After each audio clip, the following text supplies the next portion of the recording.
শুধু কি মুসলিমরাই করেছে? কংগ্রেসটাকে শুধু মুসলিমরাই করেছে? সেখানে আমার হিন্দু ভাইরাও সেই দলের সঙ্গে সম্পৃক্ত আছে। তাহলে আজকে শুধু মুসলমানদেরকে এই নির্যাতন করা হচ্ছে কেন? তাদের ঘর বাড়ি জ্বালিয়ে দেওয়া হচ্ছে, তাদেরকে রাস্তায় ধরে উলঙ্গ করে পিটানো হচ্ছে, মেরে ফেলা হচ্ছে, মোটর সাইকেলতে মেয়েকে নামিয়ে বাবার সামনে ধর্ষণ করে তাকে মারা হচ্ছে, রাস্তায় টেনে হেঁচড়ে পিটাই পিটাই মারা হচ্ছে। এই নির্মম নির্যাতন কোনো মানুষ মেনে নিতে পারে না। শুভেন্দু বাবুকে আমি জানাতে চাই, আজকের আপনার ইন্ধনে কিছু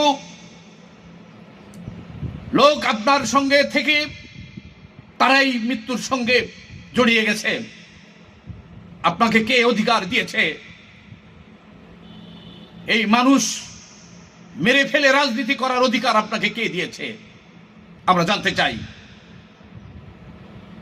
পৃথিবীর কোন আদালত, কোন আইন এমন কিছু আছে যে আপনার রাজনীতি করতে হবে? দিনে দুপুরে মানুষের ঘরে আগুন জ্বালিয়ে দিয়ে, মানুষকে মেরে, মানুষকে হত্যা করে এই রাজনীতি আপনার কে দিয়েছে অধিকার? আমি আন্তর্জাতিক আদালতকে জানাতে চাই,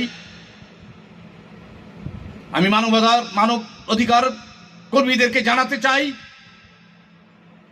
আমি বিশ্বকে জানাতে চাই, এই শুভেন্দু বাবুকে আন্তর্জাতিক আইনের আদালতে নিয়েছে তাকে দৃষ্টান্তমূলক শাস্তির ব্যবস্থা করা হোক।